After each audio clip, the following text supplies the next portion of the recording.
Today is called America's Liberation Day by Trump. It's claimed to be the day of liberation from unfair trade.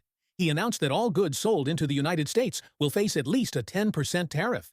In addition, reciprocal tariffs will be imposed on nearly 60 countries and regions. These reciprocal tariffs will be added on top of the tariffs already in place. Among them, Thailand faces a 36% reciprocal tariff. China, a 34% reciprocal tariff. Indonesia, 32%.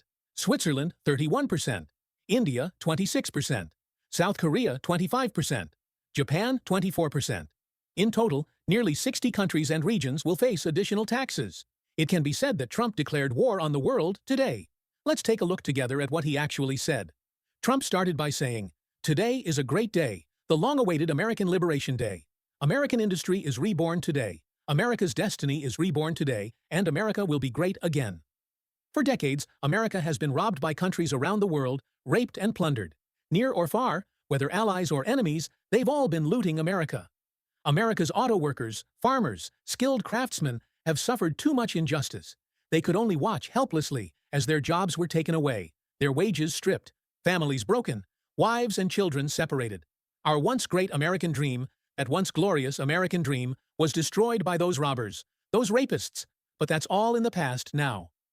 Today, I will sign a historic document imposing reciprocal tariffs on the entire world. This means whatever a country does to America, America will do back to them. Whether they're America's friends or enemies, they'll be treated the same. No exceptions. This is a declaration of independence for the new century. I call it the 21st century's greatest American economic declaration of independence. No longer will other nations get rich at the expense of American interests, becoming wealthy and powerful. After implementing global reciprocal tariffs, America can collect trillions of dollars in tariffs to pay off the national debt and ease the burden on Americans. America will usher in a golden age again. The world's unfair trade practices against America are all clearly investigated in this report. You can take a look. The report is called Foreign Trade Barriers, detailing how much trade bullying America has endured and why America must fight back. I was very frustrated when I read it myself, angry and sad. For decades, the world has treated America this way, and American presidents didn't react at all, not even a little. Let me give you an example. The U.S. tariff on imported motorcycles is 2.4%, but India imposes a 60% tax on imported motorcycles, Vietnam imposes 75%, and then there's cars. The U.S. average car tariff used to be 2.5%, but the EU imposes a 10% tariff on American cars. That's not even including the EU's value-added tax. If you add the VAT, the tax would be even higher. Even worse are countries like Japan and South Korea. They've built unbelievable trade barriers. Did you know? Of the cars sold domestically in South Korea, 81% are made in South Korea. For cars sold domestically in Japan, 94% are made in Japan. Cars from other countries can't even sell in Japan or Korea. Toyota sells 1 million cars into the U.S., but American car sales in Japan are extremely low. On Japanese streets, you can't even spot a GM or Ford car. I want to ask everyone, is this normal? Is this fair? So in many cases, America's allies are worse than its enemies. At least on Chinese streets, you can still see quite a few American cars. But I don't blame these countries bullying America. I only blame America's former presidents and officials, ignorant and incompetent. Next, Trump called Brian to speak. Brian is an auto worker from Detroit. He was emotional, starting by thanking Trump. Brian said, "I was born in Detroit, grew up in Detroit. Trump is the best president I've seen in my lifetime. For decades, I watched Detroit, factory after factory shut down, abandoned, turning Detroit into a city of chaos. But Trump came, bringing a series of revitalizations. There will be lots of new investments in the future, new factories built. The American Auto Union folks are sitting right down there. The union absolutely supports Trump. So, Mr. Trump, on behalf of auto workers, I'm endlessly grateful to you. I can't wait to see Detroit thriving again in 3 or 4 years." That support from the auto union made Trump very satisfied. He continued, "Besides workers, America's great farmers and ranchers are also victims. They've been brutally persecuted by countries worldwide.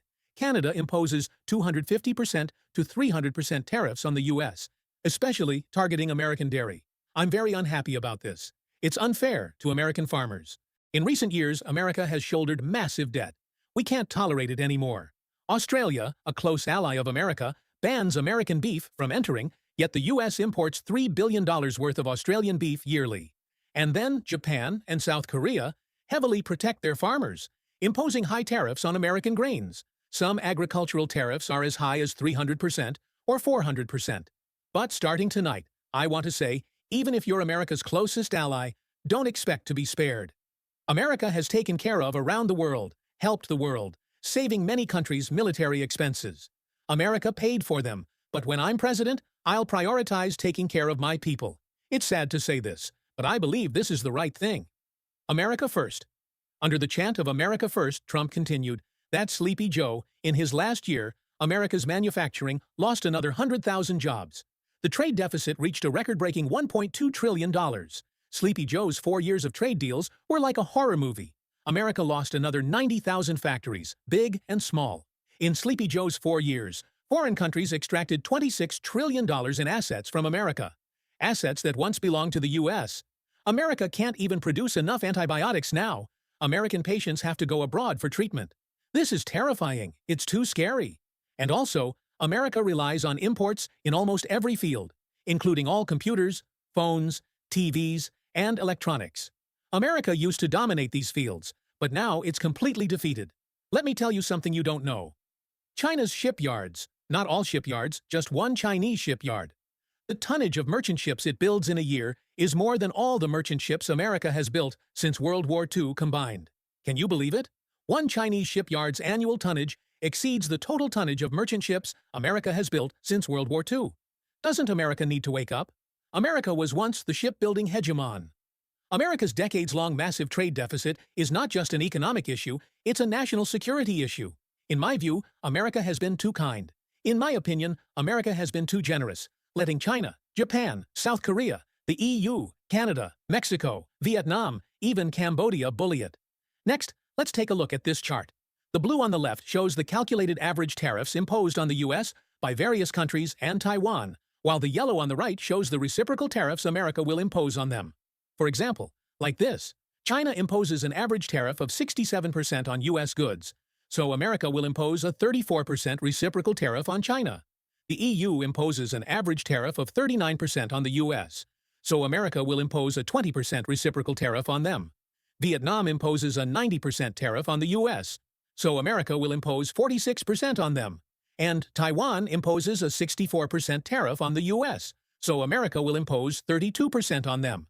Japan imposes a 46% tariff on the U.S., so America will impose 24% on them. It's not hard to see that Trump's reciprocal tariffs are calculated pretty roughly. In most cases, it's just half of the average tariff that country imposes on the U.S. Trump then said, the EU, our good friends, they're very friendly, but their deception really breaks my heart. And then there's Taiwan, which stole all of America's chips and semiconductor industry. America used to be the king of chips, but now America is coming back. Taiwanese companies like TSMC will massively set up factories in the U.S. to produce. In the future, America will produce at least 40% of the world's high-end chips. And Japan, this wonderful country, I'll say it again, I don't blame these countries. I only hate the incompetence of America's former presidents. I had a great relationship with Japan's Prime Minister Shinzo. He was a good man, sadly assassinated by a villain. Back then I told him, the daily trade deficit is too big, you have to do something. Shinzo said, you're right, I know the trade deficit is huge. I'll do something about it. Now take a look at Cambodia. Come on everyone, look at Cambodia. They impose an average tariff of 97% on the U.S., the highest in the world. America will also impose a 49% reciprocal tariff on Cambodia. I believe soon, Cambodia's average tariff on the U.S. will drop by 40%. And then there's the U.K., our brother nation. The U.K. imposes a 10% tariff on the U.S., so I'll impose a 10% reciprocal tariff on the U.K. That's fair, isn't it? Trump continued, right now, with reciprocal tariffs on all countries, I also warn the world not to play tricks, or they'll face even bigger tariff retaliation. Unless you don't want access to America, the world's largest and most valuable market. And during my campaign, I told everyone I'd retaliate against countries bullying America. Now I've kept my promise, and we'll see results soon. Or rather, the results are already showing. New factories are breaking ground across America. One major company after another is announcing investments in the U.S. They all tell me, Mr. President, I'll build the biggest factory in America. I'm glad they're doing it, but I'm busy. I can't meet them one by one. I'm not mediating the Russia-Ukraine war, dealing with Middle East issues, and fighting the Houthis. Those bandits who love attacking civilian ships, they take pleasure in hitting merchant vessels. But these past couple of days, they don't seem so happy. They've taken a huge hit, left with nothing but tough talk. Now look at my achievements. Apple announced a $100 billion investment in the US. This is a smart pivot after Apple overly relied on China for a decade. SoftBank announced a $10 billion investment in the US. Nvidia announced $100 billion. Meta announced $500 billion. TSMC announced $200 billion. Hyundai announced $21 billion. You need to know, this is just my 2.5-month record. More major companies will announce their return to America in the future. 2 days ago, I was watching TV, and they were interviewing a very professional economic expert. The host asked him, "What do you think of Trump's upcoming global reciprocal tariffs?" The expert said excitedly, "I can't believe it. Finally, someone's doing this. I never thought I'd see this day. An American president actually dared to do it. From now on, the whole country will change because of it. America will become the strongest industrial nation." And I'd say that expert put it well. He truly loves America. His interview should be played on loop in factories and unions across America. But I want to remind everyone, though what we're doing now is great, after I announce these policies, there will surely be all kinds of opposition. Globalists will oppose it. Vested interest groups will oppose it. Fake news media will oppose me from every tricky angle. But please remember, for the past 30 years, every prediction they made about trade rivals was wrong. I deeply respect China, but for the past 30 years, America's predictions about China were wrong. Predictions about NAFTA were wrong. Predictions about Asian trade were wrong. Predictions about Trans-Pacific trade were wrong. This group of anti-Trump folks is always wrong, bringing a series of disasters. So when they oppose my policies, you need to understand what they're opposing. They're opposing out of fear that their personal interests will be taken away. In my first term, they even said my random tariffs would crash the U.S. economy. But what happened? The U.S. economy did incredibly well. I created the greatest economic boom in American history, until Biden took over and messed it all up. Biden, he didn't get a dime's worth of advantage from China. Instead, he got played by China left and right. Biden couldn't even handle China, let alone handle an egg. Egg prices in America shot up 250%, all Biden's fault. Housewives are going crazy, saying, "Why have eggs gone up so much?" They can't even afford eggs anymore. But it only took me 2 weeks to bring egg prices down. Now egg prices have dropped by half. That's the difference. Now I'm back, and America will become a completely different country. American workers making American goods. Americans buying American goods. America, America, everything made in America. Hiring Americans. You'll face no tariffs, and you'll get low-interest benefits plus a series of tax breaks. Imagine what a beautiful scene this is. In the future, America will produce everything it wants to produce.